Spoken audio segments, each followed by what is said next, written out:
Hello there, I'm Jimmy Vegas and this is how to make a Resident Evil clone in Unity, and welcome to episode 10. This tutorial is going to be all about making our graphics look a little bit better, a little bit intriguing, a little bit different than what they are right now using post-processing. Don't forget, click the subscribe button and click the bell icon as well to stay up to date with every tutorial still to come in this series, and indeed everything else on my channel about game development. With that in mind, let's get to work. So, post-processing is something which is used quite a lot. It's used in many different types of games for many different styles and many different effects, and different types of effects for your screen can be accomplished all using post-processing. Now, there are a couple of different ways that you can get post-processing.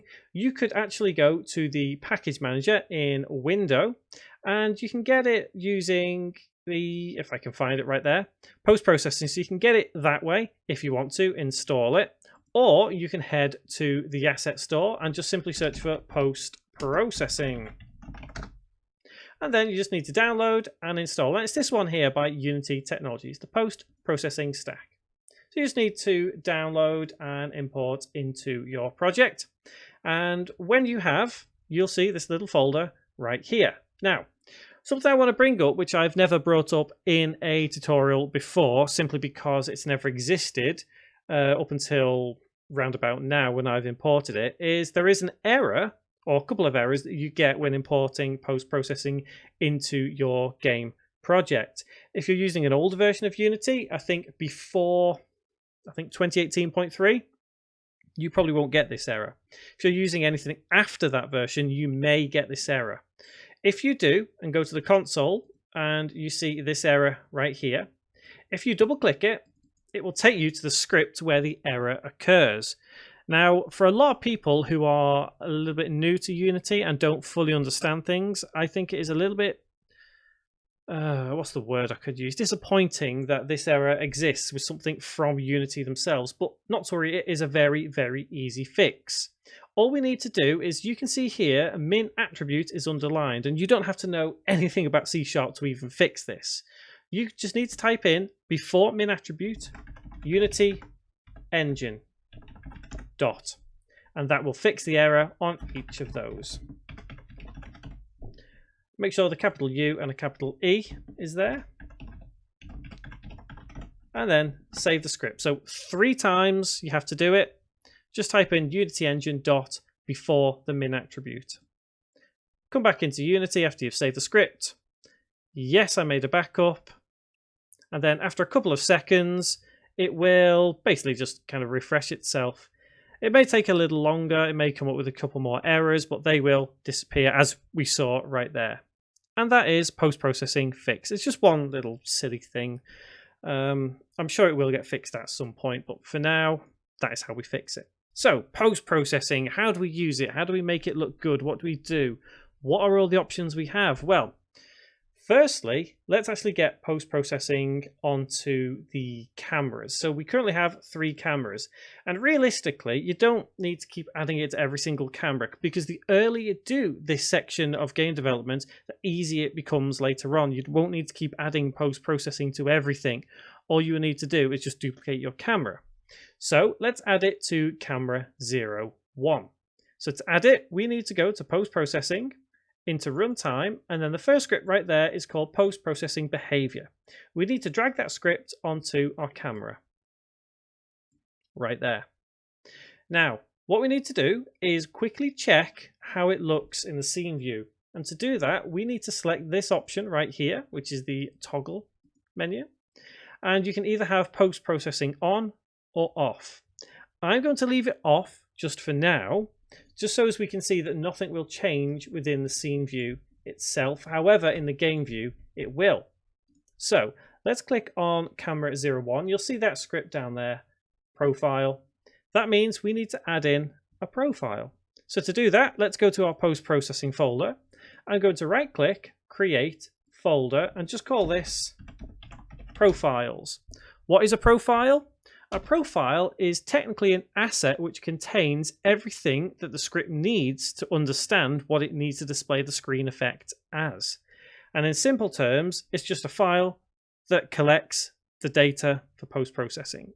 So to create a profile, in the folder, right click, create, and then go down to post-processing profile. Now, because we may have multiple profiles, I'm going to reference the room we're in right now and say it's only going to be used for that, but we could probably use it in other rooms as well. So I'm going to call this 01 underscore start room. And then you'll see over on the right hand side, you'll have loads of different options. Now, the first one, fog, that's not really going to matter too much. So we can leave that ticked. You can untick it if you want to. It's not going to make much of a difference because of the way we have our game set right now. So we'll leave it ticked just for now. The next option, anti-aliasing, for all you gamers out there, and well, for anyone who's technologically minded, yep, we know what anti-aliasing is. We know how it makes a screen work. We know what it does. However, it's not just a case of ticking anti-aliasing here. We need to actually set the camera, this one, to turn off MSAA, which is multi-sample anti-aliasing. So make sure we have that selected as off. And while we're on this topic right here, let's change the rendering path from deferred to, if that's from use graphic settings to deferred if you haven't already. The reason I say this is because the deferred kind of gives it that extra bump, that extra power to really present graphics. Now, if you're creating this for mobile games, maybe not use it, maybe use the graphic settings. It's going to be a little bit more of a drain on the processing power, but if you're aiming for even just intermediate level PCs, that's not going to make too much of a difference. So make sure we have the rendering path as deferred, and let's just make sure we have that on all of the cameras. Yeah, we do. I'm not sure whether it comes deferred by default. I don't think it does, but either way, just select it. So back on the post-processing profile, let's now tick ambient occlusion. Remember, we're not going to see any difference in the scene view. However, this is a perfect opportunity for me now to click on game view, or rather press play, after we've ticked the ambient occlusion. And if we now change the intensity and the radius, and then apply it to our camera, we should see a difference. There we go. Did you see that? Did you see that change with the ambient occlusion? So I'm going to come off that. I'm going to re-add it to the profile right there. So it's right down there. And again, remember in the scene view, we're not going to see anything just yet. However, if you want to see it in the scene view, select it up here. Are you ready to see the change? There we go.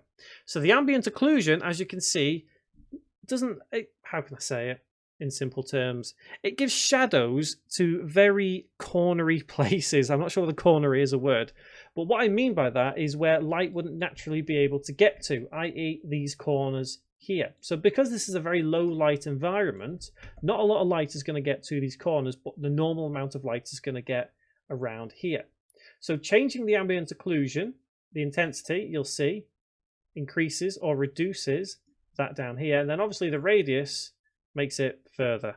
Going too far kind of just makes it go a little bit too much. You don't want to do that. Just be mindful of how much you're creating here. So if you have your intensity maybe about 2.5 and have your radius as maybe about 3, you can see how that's now looking. So already the graphics to this are looking a little bit better than what we expect. So next down our list is screen space reflection. And if we tick it, we're going to see a little bit more light appear. So obviously we don't want too much of a reflection at this point. It's maybe something we'll deal with later on, but I don't want to overwhelm you with the sheer amount of what you can do in post-processing. So I want to focus on the elements that are important at the moment. And I don't think screen space reflection is quite important. So we're going to leave that off. Next on the list, depth of field doesn't really matter too much because we are dealing with the static cameras. It's not really, we don't want it blurred too far in the distance, if you understand what I mean. So if we play around with this, you know, we can, so let's press play just so we can see. Also, don't forget that you can actually revert settings if you click on reset there. But you can see what I mean by the blurriness of it. We can see just how blurred it becomes. And I guess it depends how you want to actually display your game. Obviously the focus distance is going to be a bit ridiculous there. There we go. So it's just, I don't think blurry is quite what I want to go for. So I am not going to have the depth of field on. However, if you want that effect, you absolutely can. There we go. So next on the list is motion blur. Now motion blur is how you perceive your vision. If you quickly turn your head, you don't see clearly every single frame that you would expect your eyes to be able to see. It does blur even with your own eyes, and that is what that creates here. So we're not going to see too much motion blur at the moment because we're not actually dealing with that style of game, and obviously we're not going to see it there because the post-processing isn't on that camera. I always like to have a little bit of post-processing motion blur applied because it gives us a little bit more. You can see there just how much the motion blur is working on him. It just doesn't look right at maximum frame blending. So I'm going to keep it as 0, but I'm also going to have it turned on. Eye adaptation is a way to adjust your eyes whether you're coming from, for example, a low light environment into a high light environment. It will adjust your eyes so it will look really bright, and then gradually your eyes will reduce back to how you should be able to see. So that happens in real life. If you were to step outside, that same effect is replicated using the post-processing right there. It's up to you whether you want eye adaptation on. You can see it does kind of add a bit more grit to the game. So I guess you could also play around with it. Let's reduce the histogram filter to about there. And you should be able to see there just how much it went from that dark feeling to the light feeling. And if we whack it right up, you can see it slowly changing. That is a prime example of your eye adapting to the light here. So I'm going to have it off because at this point the camera is going to be static. It's a static room, so we don't need to change anything here. Bloom. Bloom is very common in games, and bloom is a way of really emphasizing the lights in games. If we were to bump up the intensity, you could see just how much the bloom is having an effect over here on the light. We can click on anti-flicker, increase the radius, and you'll see just how much it does affect it. Increase the softness, and again you can see how much it does affect it. However, I don't think that much bloom is a good idea. So I'm going to reset that. I'm going to bump the radius back up and the softness. I'm going to also take anti-flicker, just so as it's not flickering at us all the time because of the bloom. I am going to increase the intensity just a little bit, to probably 1, and decrease the threshold to 1 as well. So we can see we do have a little bit of glistening light. Down at the bottom of it we have dirt. That is lens dirt. So a lot of games these days have that effect on the camera where it just looks gritty and gruesome. And I think that might be a worthwhile addition to this game. So if we click on the little button next to the texture, let's add in dirt. And we should have lens dirt 0, 1, 2 and 3. And you can select these one by one, and you probably won't be able to see too much at the moment what they look like on screen unless you increase the intensity. So now it looks just like that. So let's have our character walk around. Cool. So I'm going to have the lens dirt about an intensity of 10 on that one. Let's press play again so we can see it in this angle. Okay, I'm happy with that. Next, let me close them up. We have color grading. Now, color grading, I think, is one of the most important parts of post-processing because it allows you to manipulate the environment's look and feel just by changing the colors. So if we enable it, and I always like to change the tone mapper from neutral to filmic, because as you can see right now, it gives us a much more gritty Resident Evil feel. I think we'll need to change the post exposure a little bit, so let's up it to maybe 2, and then we can change the saturation to make it really colourful, I guess, and the contrast as well. And you can play around with these settings to really get the whole experience to how you want it. The temperature, you can either make it feel cold or warm, and that's literally why it's called temperature. If we were to increase it, it gives a much more warm feeling because it's got those red, orangey colours. And obviously the inverse of that are the cold colours like blue. So you don't want to play around with the temperature too much unless you want that style of game. I generally like to have a little bit of higher temperature, so positive. I think I'm going to take a bit of saturation away. And yeah, I think that's fairly decent. I may increase the post exposure just a little bit. It's 3, that's fine. Next is user LUT, and this is basically just a way of applying external settings to this rather than do all the color grading and whatnot. You could just apply that. We're not going to use that at all because we're doing it all internally. Chromatic aberration is, well, you'll see this when I tick it. You should be able to see down the bottom there a change in the lighting. If you really enhance this, it gives a real like horrible kind of weird look. And if anyone has played Resident Evil Revelations 2, whenever you get near the glasps, I always use this as the reference. That is the kind of effect that this is aiming for here. That's what that will do.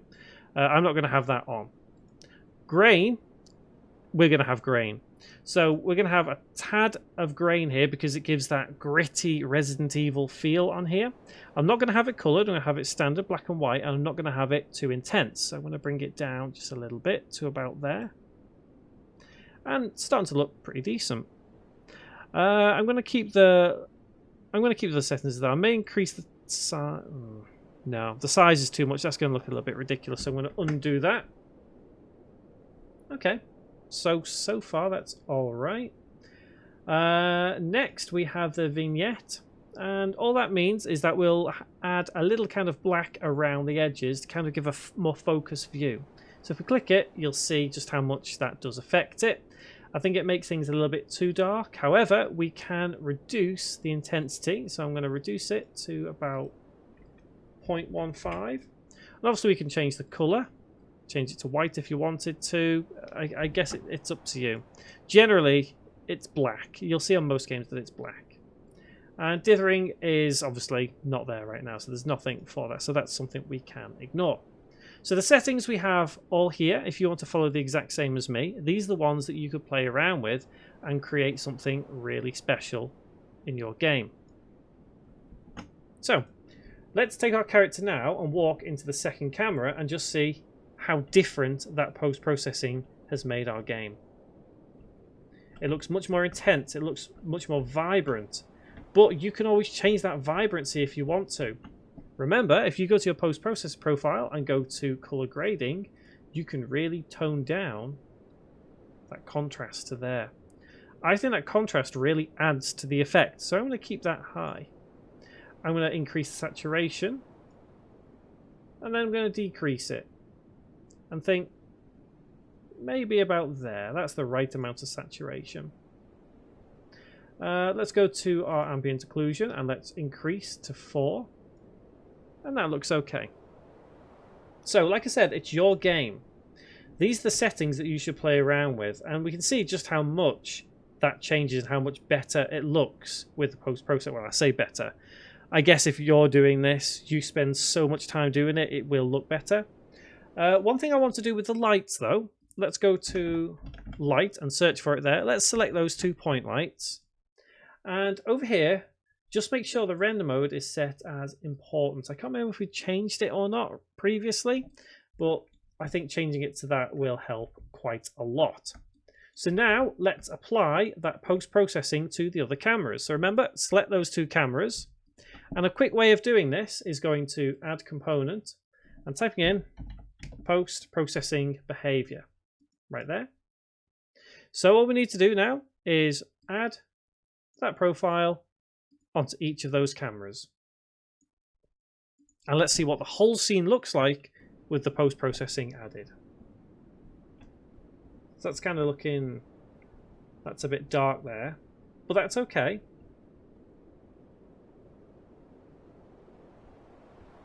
Okay. Yeah, I'm quite happy with how that looks now. So what I might do is I might take this light and move it. Where should I move it to? Should I keep it where it is? I might actually keep it where it is, because that there kind of gives a nice look. So I'm quite happy with that. Should we add another light over here, or should we move this light over a little bit? So actually, let's try that out. So I'm kind of going off on my own here, guys, a little bit. But what you should be doing now is adjusting the lights in your scene and adjusting the post-processing itself to give a much more Resident Evil feel, or how you would perceive Resident Evil to be. So it looks a little bit dark there.